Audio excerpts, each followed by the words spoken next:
There are three mistakes that every new collector is making in the hobby. And if you want to know how to avoid those mistakes and what to do instead, stay to the end of this video because that's what we're going to go over right now. Hello everyone and welcome back to the channel. We're going to go over the three mistakes that every new collector is making in the hobby.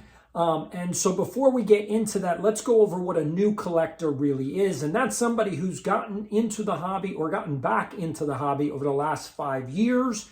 And you're really making all three of these mistakes. And so let's get into number one, which is you're picking the wrong cards. Now, this is easy to do because most collectors think that one, the rookie cards are the best cards to get, and two, that the players that win all the accolades and have all the stats are the ones to collect. But here's the problem. You're going to fall into a trap. And so I'm going to bring up a name that some of you may or may not remember, and that is Walt Weiss. Yes, this card. So this is his 1988 Fleer rookie card. Again, and back in the day, back in the junk wax era, there was only really one rookie card per set. So there was one Fleer rookie, there was one Topps rookie, there was one Donruss rookie, and that was it. Like, that's my point, is there weren't that many cards being printed. There weren't that many variations. They just printed millions of each rookie. So that's why they're not worth very much in modern times, because the junk wax era was all about just overprinting, but of the same card. The difference today is that they're printing less of each card. So let's say there's 500,000 of the Topps base rookie card, but there's then 15 variations of the Topps base rookie card. So you've got base, you've got chrome, you've got like sapphire, you've got, you know, whatever, like there's 15 versions of that rookie. So even though it seems like there's less cards, the problem is there's just too many. And unfortunately, the problem is when there's too many cards of the same player, especially as a rookie, there's no definitive rookie. And when there's no choice, when people don't know that's the card to collect, guess what happens to demand? It destroys demand.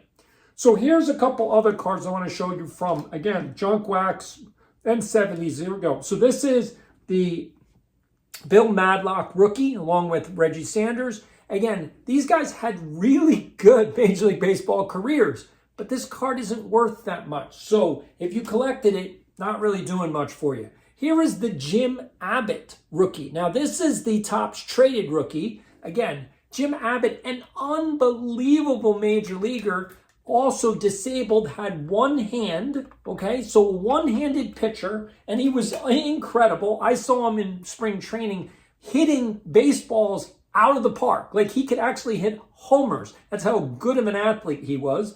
And then here's this one. And New York fans are going to know this one and be like, yeah, his card isn't worth all that much. But it's David Cone. Now, David Cone was an ace, an absolute ace.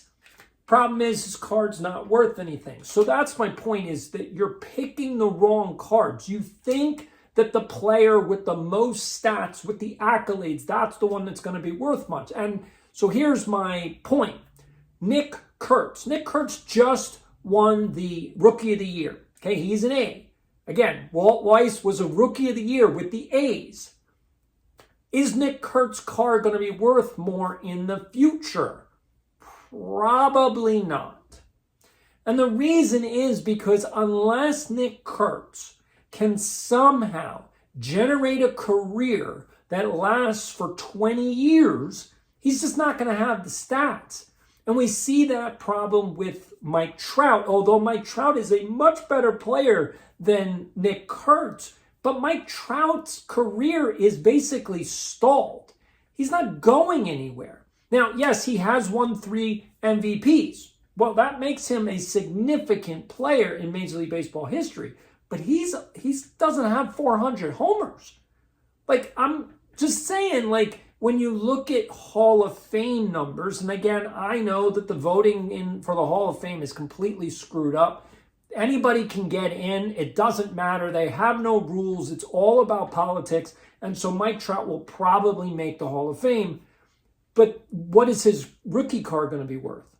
It's not going to be worth all that much. And that's not even in the junk wax era. That's not even the junk slab era. That's before. We're talking 2011.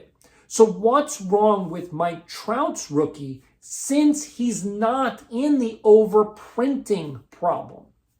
And the answer is that this hobby just doesn't work the way you think it works. So let's get into problem number 2, which is you don't know how to comp the cards the right way. Now, I've done a whole bunch of videos. You're going to have to go back to the archive and watch those on, what are these cards actually worth? I just put out a video on the most expensive card in the hobby. That's the 1952 Mickey Mantle.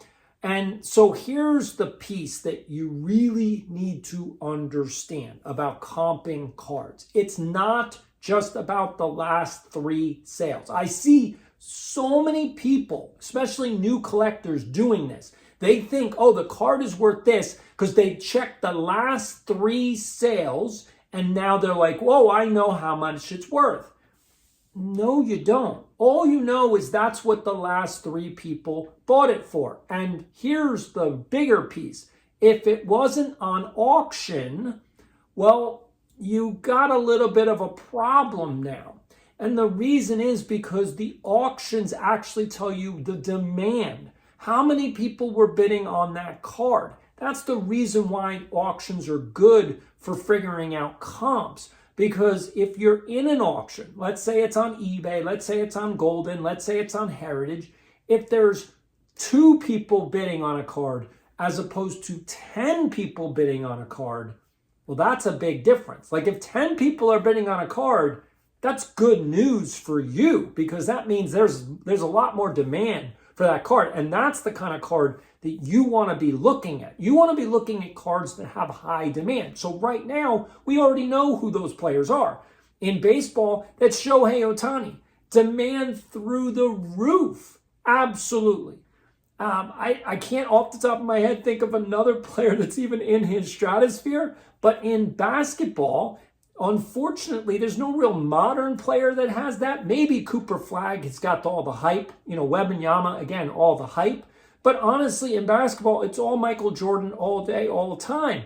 Because Michael Jordan has proven himself and that's it. It's just Michael Jordan. Now, again, it's only his rookie card and very specific special cards. Now, most of his stuff, again, his rookie card was in 86, so it was right at the beginning of when overprinting was, but his Fleer rookie was not overprinted. In fact, I started as a dealer way back in the 80s, and in 86, Fleer didn't print all that much stuff because nobody wanted Fleer. And so I could have bought Michael Jordan rookie cards. I could have bought as many as I wanted because they were plentiful for $30 each. Now, again, that's all ungraded. So we're talking, ungraded cards, right? So nothing in a slab. But I literally could have bought Michael Jordan rookies for $30 each. That's in 1988, 88, 89, which is when I started really being a dealer and then going to shows almost every single weekend. And I would see the ads in the magazine, again, Beckett Magazine and Sports Card, and I think it was Sports Card Illustrated. There was 2 magazines, basically. And so I would go into those and I'd see all the ads for what cards you could buy. And they were selling Michael Jordan 86 Fleer rookies for $30. Again, coulda, woulda, shoulda. If I had bought any one of them, I would be a multimillionaire at this point, but I didn't. Same thing with original Pokemon. I could have had cases of original Pokemon for a couple $100 each. And because I'm a hoarder, recovering card hoarder, I would have saved them sealed, which one goes for like $500,000 or something like that, or maybe $1 million. Like, they're crazy. I would have been a multimillionaire. Again, coulda, woulda, shoulda, and that's the problem. You don't want to do that. So That's why you're subscribed to this channel. We're doing the top 3 mistakes that all new collectors are making. All right, let's get into number 3. And this one is going to be, all the longtime collectors are going to know this one because you're going to be like, yeah, I've seen this one before. So here we go. The third problem that new collectors are doing is that they don't understand the cycles of the hobby. And so this is the big one, because not only are you picking the wrong cards, you don't know how to comp the cards, but now you're buying them at the wrong time. Baseball, again, right now we're in the dormant period for baseball. There's no baseball going on. Spring training doesn't start till February, okay? So we got a few weeks to go before pitchers and catchers report. So now is the time where baseball cards are kind of silent. Again, they're starting to pick up. Like people, as soon as we get into spring training, that's when people start looking at baseball cards again and the prices start to climb. Right now is the right time to pick them up, and in a few weeks will be the right time to sell them. Again, going into the season. You don't want to be buying into the season. You want to be selling into the season. You want to be buying at the end of the season when all the players have basically, the season's over and you kind of know where everything is. Now, again, this is where you want to be careful. Like if you had bought the Shohei Ohtani cards at the end of the season, before the playoff run, before Shohei won his second World Series, you would have made a fortune on those cards, because as soon as the World Series is over, that's when the selling frenzy for the top players happens and the prices go through the roof. So Shohei cards probably double, triple X from the end of the season till the end of the World Series. Again, Shohei was unbelievable in the playoffs, and so his cards went up like crazy. But if you had bought at the end of the season, again, after the World Series, you bought into the hype, you bought into the bubble, which means that his cards are going to come down slightly going into this year. That's what happens. It's a cycle. And so if you don't know the cycles of the hobby, you can actually buy at the wrong time. This happens in football all the time. The time to buy the cards for football are now. The time to sell the cards is at the beginning of the season or going into that first week, because that's when everybody does their speculation. That's what happens. Now, unfortunately for basketball and hockey, there's just not that much demand. Basketball is a dead sport at this point. Hockey is starting to overtake them. Again, in the United States, that's difficult to say. Like, how could hockey overtake basketball? But basketball has basically ruined their sport. NBA is so bad. You can't even watch it. And they still won't, again, you can't tell a player to retire, but it's time for LeBron to retire. I don't know how many videos I need to see on YouTube of flops by LeBron and comparisons to Jordan, who never flopped. And I am not a Jordan fan. Again, as a basketball person who watched basketball, I'm from New York. So I'm not a Jordan fan. Again, I can appreciate his talent, the greatest basketball player ever. But, obviously there's eras, but he is so much better than LeBron James. Like, so much better. LeBron is a complainer. I mean, he does more complaining than playing basketball. At this point, I don't even know why he's still in the league. They should just give him technicals every time he steps on the court. And so that's what's happening to the basketball market, is the NBA is tanking itself. Nobody cares.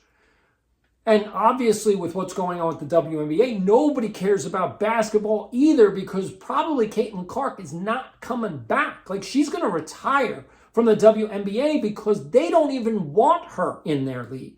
This is how screwed up the WNBA is and how screwed up the NBA is. They need to get control over their sport because it's starting to fall apart.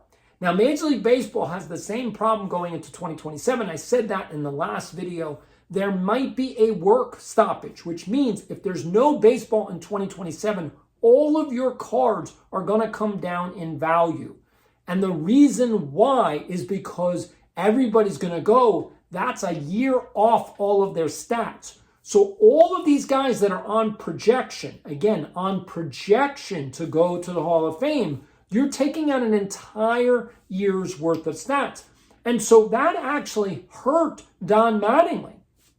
Now, again, I didn't really think about this too much because I'm like, well, like Don Mattingly's stats aren't that good. But again, he lost an entire year. He also lost the only year the Yankees were going to make the postseason. 1994, the Yankees were going to be in the postseason, and that was the best team the Yankees had had in a long time. And so would they have won a World Series? Who knows? But they didn't even get a chance, and that killed Don Mattingly's Hall of Fame potential. So when you look at stats, again, over the long term, you have to take into consideration if you lose an entire year's worth of play, that's going to affect your long-term outlook. So some of these guys that are, like, again, on projection, so you're talking at a Tatis, you're looking at, Acuna, you're looking at Juan Soto, you're looking, like, what happens if they lose an entire year, especially in their prime? Because you don't hit that many home runs when you're in your mid-30s to late 30s. You just don't. And so this is the piece, like if you took out, like let's say for Pete Alonso, so if you took out basically 1 year where they could hit between 40 to 60 homers, that's a significant chunk of stats. And then the following year, you only hit about 30. And then you just hitting 30 for the next 5 years. Well, that's 150 homers, but you just lost a 50 homer year. That's 200 homers. The stat ramifications are so great for these players to be in a work stoppage for your card values that I don't want you to underestimate it. So anyway, that's the 3 mistakes that every new collector is making. If you're not a new collector and you know of another mistake, put it down below. I want to hear your comments. Otherwise, I will see you.